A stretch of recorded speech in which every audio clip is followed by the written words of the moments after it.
I'm sitting here with my scarlet runner beans and cabbage and dill, radish, tomatoes, flowers, and I feel very fortunate to tell you about this unbelievably dark mushroom trip. And trying to put into words again is very difficult. As metaphors, I have sat in the middle of the sun. That thumbnail picture at the beginning of this video of that single person on this small rowboat lost at sea. Just this eternal sea going on forever and ever and ever. That would be another metaphor. You know, I've been to the darkest, coldest place of the universe and been there and just endured eternities. Very dark, very anguishing. And this is what is traditionally called a bad trip. And unless you've experienced it, no insult to anyone who hasn't had these experiences, but unless you've experienced it, there's always something missing in the translation. There's nothing in my life, nothing I have seen, nothing anyone has told me that compares to what this experience was like in its anguish and suffering and sadness. And there's three sort of main points I would like to bring out that sort of characterize it. First of all is the aspect of time or eternity, and just how these experiences, even more than just being a long time, they step out of time. They just endure, and there's just no inkling of any sort of anything changing or coming to an end of it. You are living through an eternity and another eternity and in another eternity of just anguish and lost. And so it's so deeply profound, this sense of time that just goes on and on and on. There's this Star Trek episode where Captain Picard, I think the title of the episode is Inner Light. He's captured by this probe psychologically, and he lives a whole lifetime. He literally has this experience of living this whole lifetime in this other society. And so years pass, decades pass, and you know, at first he's extremely remembering where he just came from, but literally years and decades pass. You know, imagine trying to remember, you know, you're a 70-year-old remembering something as a 6-year-old. The memory may still be there, but you can imagine just the tenuousness of it. Well, imagine this not going on to just one lifetime or 2 lifetimes or a series of generations or more than a millennium or more than 1 billion years, but just an eternity upon eternity. It's hard to give scope to this sense of time. And so that is one just really vivid thing, quality of this experience. It's just the eternity of it. And the other one is just how your personal self gets blown away. And this is part, sort of the suffering and the anguish. You know, every last atom, it's like you were sitting at ground zero of a nuclear explosion. And just every last atom just gets blown away. And yet there's awareness still that is present, that doesn't disappear, but then it's almost for the purpose of some sort of ongoing torment, just in a very loose way, these atoms recoalesce, like broken pieces of glass come close together, and then it's just blown away again. And there's just no shadow of a doubt of your ego, yourself, your identity just being blown to smithereens, and there's just nothing that can resist this happening again. Combine this with this eternal sense of again and again, or this person struggling with this rowboat, getting up to some wave, and then all there is another greater one beyond it. It's just, and so there's this sort of dissolution of self, but it's kind of on a repeating cycle. And kind of the third aspect, so you have this time, and then you have yourself being blown away in a very anguishing way. But there's this third element, and it's hard to describe this, but it's just the depth of psychosis that a person can experience. You know, you get to this ground level, like the mushroom trip begins, you're just at the beginning of eternity, and you meet this level of depth of, I don't even know what to describe it. And it feels like this is the bottom. This is rock bottom. There can be nothing below this. And then you're blown away again, and the ground gets pulled away, and there's deeper to go. There's deeper to go. And then you kind of are blown to bits, and you're settling, the ash is falling on this new kind of depth, and it's kind of like, this must be, again, I'm not sure what word, this must be the bottom, but it isn't.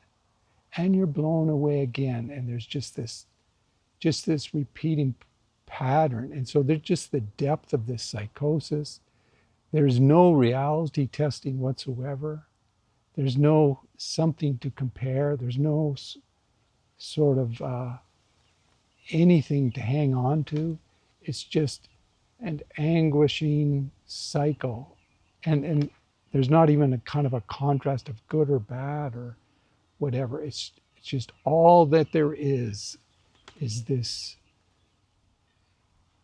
I'm not sure if terror is the right word. Somehow that's not quite right. But it's just an unbearable sadness and strain. And so those three elements combine, this eternal element, this dissolution of yourself, yet awareness remains, and this cycling, and just the depth of this psychosis going deeper and deeper and deeper. And it's very, very troubling, very, very strainful. And again, anyone who's had what you would call a bad trip, you would understand what I'm saying here. But even so, I feel very grateful for this experience. It sounds paradoxical. But imagine what it would be like. Remember that Picard episode where just after a lifetime, he sort of comes to believe this is real. Maybe his past memories were not real, and he grows to be an old man. And then he's returned to the ship, 70 years later, and just the euphoric joy and understanding and clarity that brings. Well, imagine that not after, again, one lifetime or many lifetimes or a million years, but after eternity upon eternity.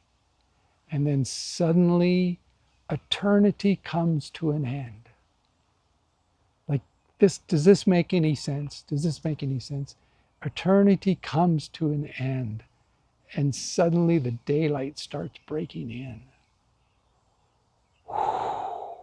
Wow. I'm getting goosebumps just now, just thinking about this.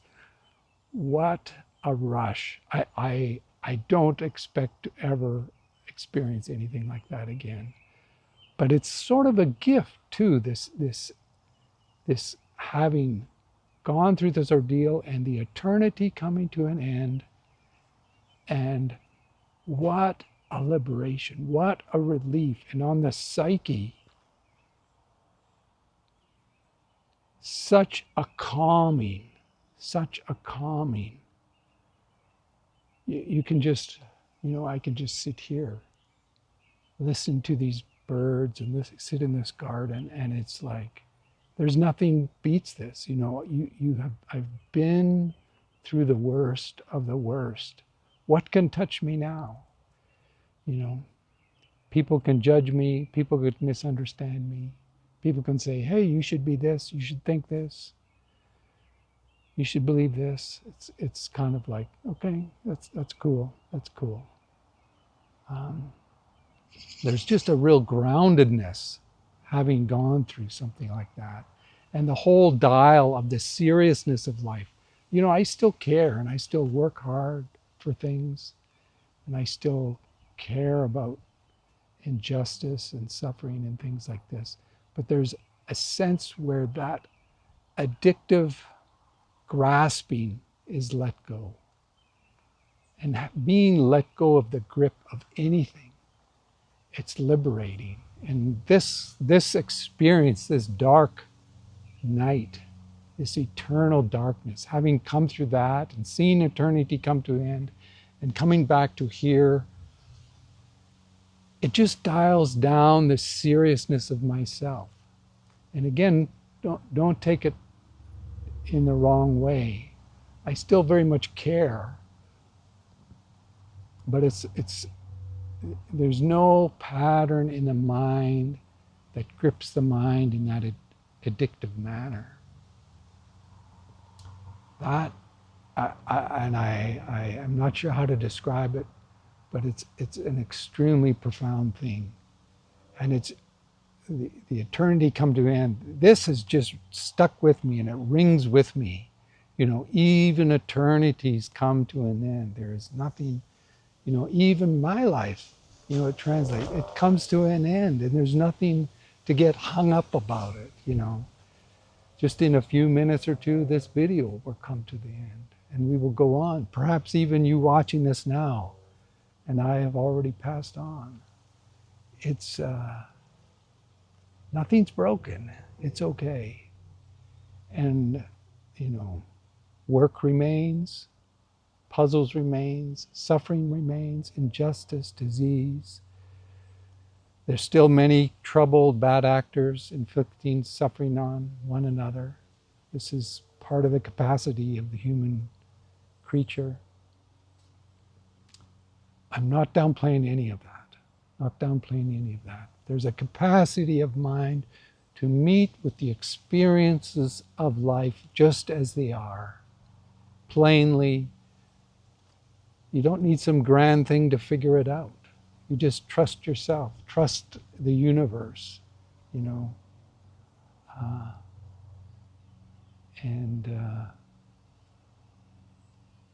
this is one of the gifts of this. And so even though it's the most harrowing of things I have ever known, I don't wish it on anybody who has ever existed. And yet it's a source of strength to me now. It's a source of calmness. It's a source of laughing at myself, laughing at my own ego. It's very liberating. And there's just one other thing that really stood out to me, and it has stuck with me. It has to do with the word acceptance. Redefining acceptance and understanding what's the depth of acceptance can mean. Because there's points on this journey where sort of these glass shards of self get blown away to the outer ends of the universe, and then they just loosely come together as some sort of cycle. And there's some sort of sense of ego and self that's just scrambling for something. We don't know, can't even describe what that is. And then it gets blown away. And then in the blowing away, there's this awareness that just comes to accept this. It's an acceptance without anticipation. It's an acceptance not in order for something good to happen. It's just pure acceptance. And just the depth that this can go, deeper and deeper and deeper and deeper with each cycle, with each level. And again, the psychosis is such, there's absolutely no frame of reference of which this will end. And so it's just an astounding thing, but this really sticks to me now, kind of redefining, re-understanding acceptance. It's acceptance with no leverage, no bargaining, no, I accept this and so that this will happen, or what have you. And so you can apply that very much to your own self, to your own life.